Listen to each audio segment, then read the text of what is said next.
the last few days and hours, the crisis between Elon Musk and Donald Trump has reached a boiling point, and it is actually surprising to see that it has taken that long for the two to go at each other, considering the size of their egos.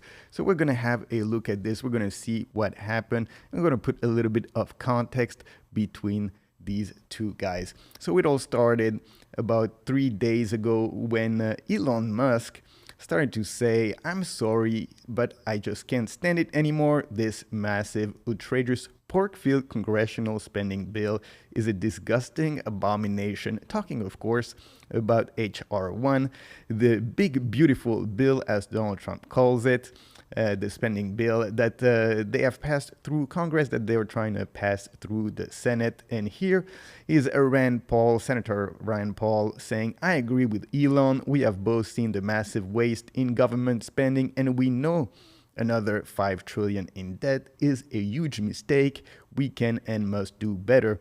So, of course, Donald Trump didn't like that one bit, seeing that Elon Musk is started working against him, rallying senators against this bill. So the answer from Donald Trump didn't take that much time, and he said, "Elon was wearing thin. I asked him to leave. I took away his EV mandate that forced everyone to buy electric cars that nobody else wanted, that he knew for months I was going to do, and he just went crazy." And then he went on to say the easiest way to save money in our budget, billions and billions of dollars, is to terminate Elon's government subsidies and contracts. I was always surprised that Biden didn't do it. And so this really started the fight between the two as soon as Trump mentioned the contracts and subsidies to Musk. The answer from Musk was, "In light of the president's statement about the cancellation of my government contracts, SpaceX will begin decommissioning its Dragon spacecraft immediately." And here we have this user here, this ex-user, saying, "Elon Musk is holding 7 astronauts hostage. The Dragon ship is the only US ship that can move people to and from the ISS. The only other ship capable is the Russian Soyuz." And essentially that was the answer, the retort from Elon Musk, saying, "Okay, we're gonna stop using the Dragon capsule, and then now everybody on the ISS is stuck there, and good luck getting them down to Earth. You're gonna have to ask the Russians," and of course that would not really be feasible right now. So then Elon Musk went onto another segment of attack, and he said, "Time to drop the really big bomb. The real Donald Trump is in the Epstein files. That is the real reason they have not been made public. Have a nice day, DJT." And he got 200 million views, and that was yesterday. And so that really started a frenzy. Although we see here Lex Friedman, that escalated quickly. And then you had this user saying, "This is a shame, this back and forth. You both are better than this. Cool off and take a step back for a couple of days." Elon Musk replying to this, "Good advice. Okay, we won't decommission a Dragon." So, of course, walking back some of these threats. And then, you had this one that was interesting here. That is Mike Benz. We're going to listen to a few seconds of what he says here. "Hey, I'm making this video because we need to keep this coalition together. And what's happening right now is really stupid, and I think can be pretty easily put back together if it's done quickly. I'm going to talk about that. Really, this is going to have 2 parts to it." And, we're not going to listen to all of it. But, of course, the point that he's making here about the coalition is a very good one.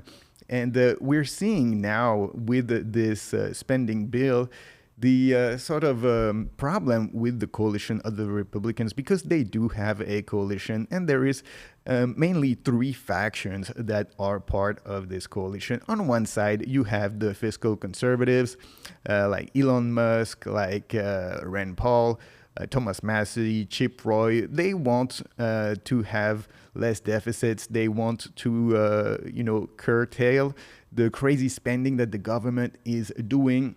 And then you have the America First segment of the Republican Party, the Donald Trumps and Mike Johnsons. And they want to bring manufacturing back to America. And then the third one is going to be the neocons, the Lindsey Grahams of this world. And they're more interested in foreign policy, foreign intervention, and going to war with Iran and Russia.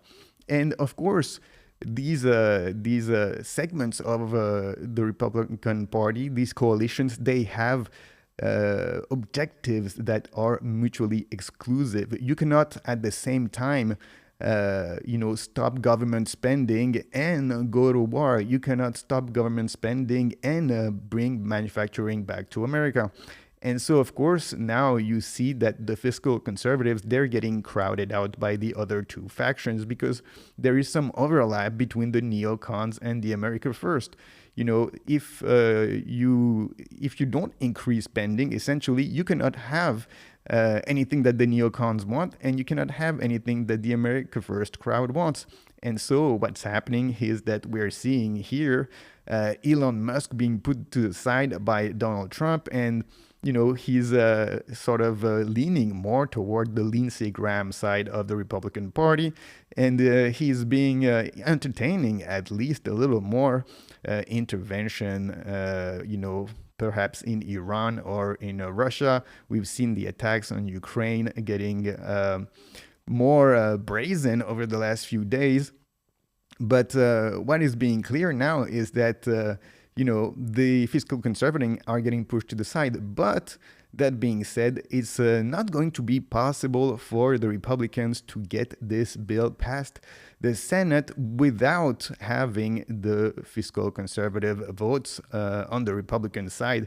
So there has to be some kind of compromise. Otherwise, this bill is not going to be able to go through. So we will see over the next few days and weeks what happens in that regard. And we're going to see now sort of this boiling point between the two big egos of Elon Musk and Donald Trump. Can they put that to the side, and can they find a way to work together? And what will be the compromise, if any, that Donald Trump manages to reach to bring the fiscal conservatives back on his side?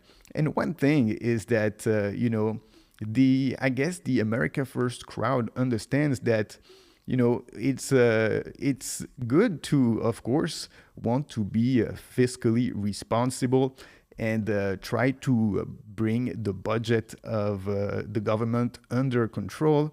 But, the problem is that if you do so and you provoke a recession in the process, then what happens is that most likely you end up losing the next elections, and then the other side gets in power and they undo everything that you've done. If you try to stop spending, if you try to bring the deficit under control, and then you lose the election, and then the other side gets into power and they start spending like crazy, well, everything that you've done, that you've tried to do, it all goes to waste. And that's really what Elon Musk is realizing now, after putting his own reputation and the reputation of his company Tesla in the balance to try to save a few $billions for the American taxpayer with the Doge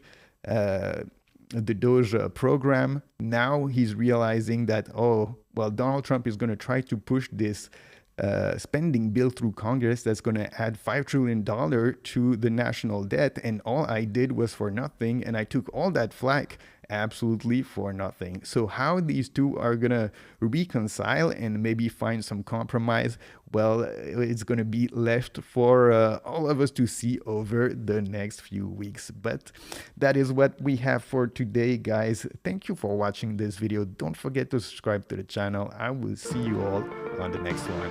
Peace.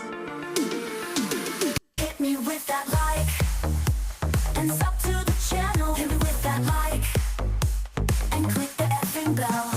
Click that bit, alright. The algo recommends for she go like. The algo knows you well. Hit me with that like, subscribe to the channel. Hit me with that like and click the effing bell.